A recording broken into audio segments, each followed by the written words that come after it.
Siaya County Governor James Orengo is now asking President William Ruto to take responsibility for the loss of lives and destruction of property witnessed during the anti-finance bill demonstrations. Embu Governor Cecily Mbarire, on the other hand, has termed the destruction of county property as a deliberate arson attack. Let's get more from our very own Joylene Akware. Dust continues to settle on the recent nationwide anti-finance bill protests.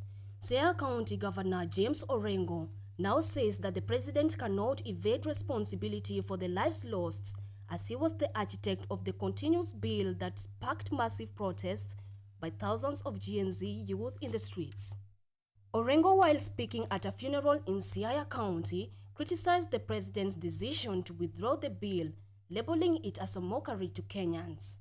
Additionally, he highlighted that Kenya is suffering from poor governance, while condemning the government for their just killings of peaceful demonstrators. At the end of all this, you must take responsibility and accountability. You must compensate those who have died, and you must take responsibility for the damage the country is going to suffer. In Embu County, Embu Governor Cecily Mbarire has termed the destruction and looting of property witnessed in the county as a deliberate arson attack carried out by hired individuals. Mbarire spoke while touring the county headquarters office block on Friday after it was set on fire on Tuesday during protests against the finance bill. The unrest resulted in the destruction of over 10 vehicles belonging to both private individuals and the county. Wakora ambao waliingililia hiyo maneno.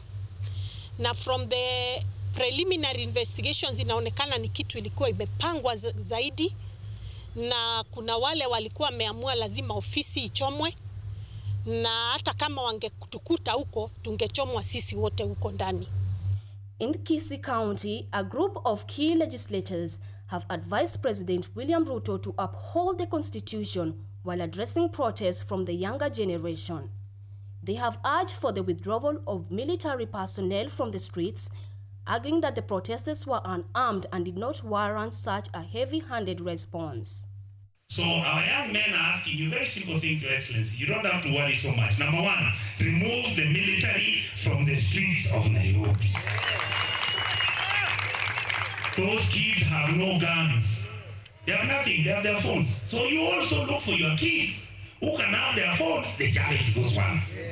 And in Tharaka Nithi County, Governor Muthomi Njuki has noted that there are destructive rioters who want to take advantage of the good cause started by the Gen Z protesters clamoring for change.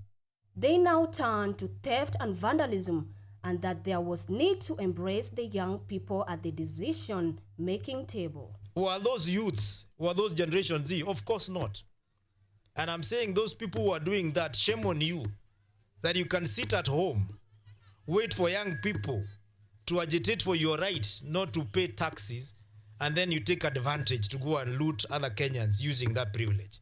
The aftermath of the nationwide protests against the finance bill unfolds. Voices from various counties continue to highlight deep-seated issues and perspectives.